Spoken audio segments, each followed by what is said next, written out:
I'm Mo. I'm Randall. We're from Zen. Yes, we are. Yep.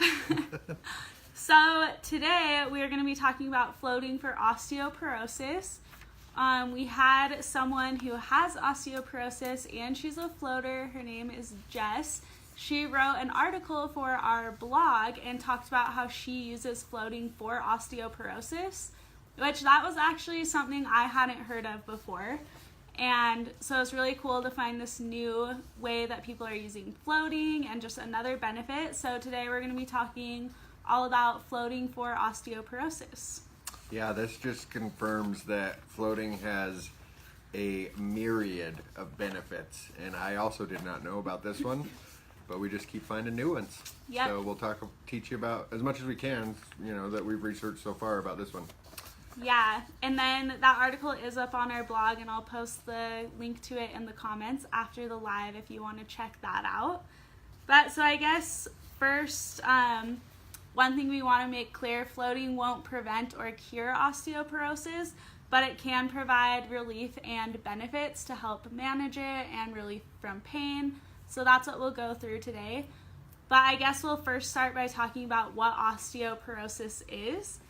And it basically means a porous bone, so your bone density lessens, you're more prone to injury, breaks, fractures, it can cause pain. And actually, sorry, I have a fact here, so I have to read it.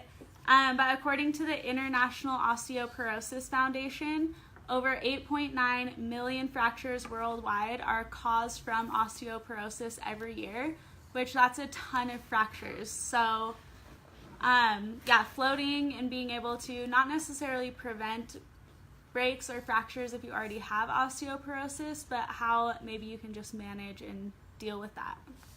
For sure, yeah. So that is a lot of fractures. But a couple more fun facts, I guess.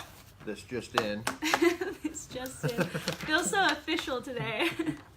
So one of the biggest benefits of floating is the fact that there's 800 pounds of Epsom salt, which is magnesium sulfate, in the water. And magnesium, as probably a lot of you know, works hand in hand with calcium to grow and strengthen bones and teeth.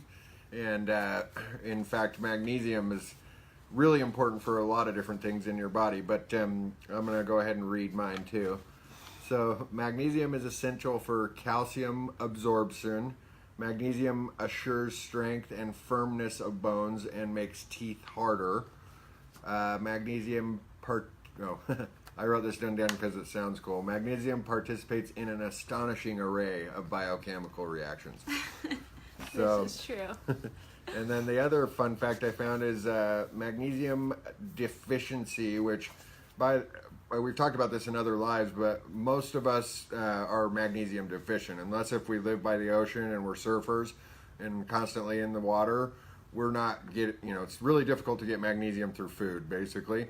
So absorbing it through the skin in the tank is one of the very real and physical benefits that you get immediately from floating. And so magnesium deficiency is a direct contributor to osteoporosis, and basically by acting on bone formation, and it also promotes low-grade inflammation.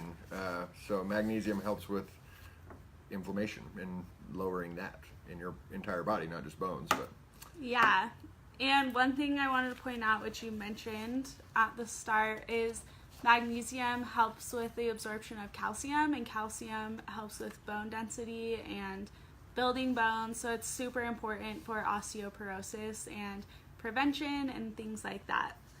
So another way floating can help with osteoporosis that's huge, and this isn't necessarily the magnesium, but just the experience of sensory deprivation and floating, is it can help manage the pain associated with osteoporosis. And Jess, who wrote the blog article, this was a huge thing that she found that helped, especially when doing physical therapy or rehabilitation from osteoporosis, is floating before or after helped relax the muscles, helped her relax at night so she could sleep better, and just helped manage pain, which that's a very common benefit. That why people float is to manage chronic pain. So you're getting the benefits of sensory deprivation and the benefits of the magnesium in just a float, which helps in 2 different ways with osteoporosis. Yeah, which Mo also has in here that, you know, obviously if you're in pain because of anything, especially osteoporosis, you're probably not going to be sleeping as well. And that's one of the biggest benefits of floating, is it really improves sleep, which we all don't know how important sleep is. It literally has so many impacts on us daily and long term.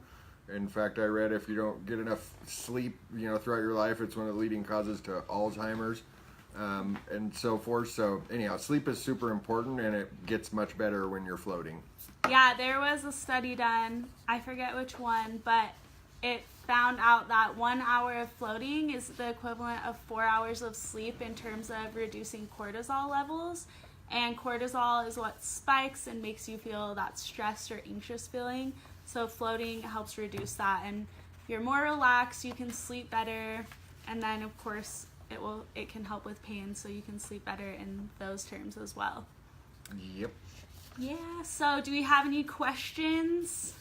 No questions, no comments. Well, keep watching, or if you're watching later after the live has ended, keep commenting, keep asking questions, and we'll answer those. We'll always be monitoring this video, so we'll answer those later. So, Yeah. yeah. Thank you for watching, everybody. Thanks, guys. We'll see you next week. Laters. Bye.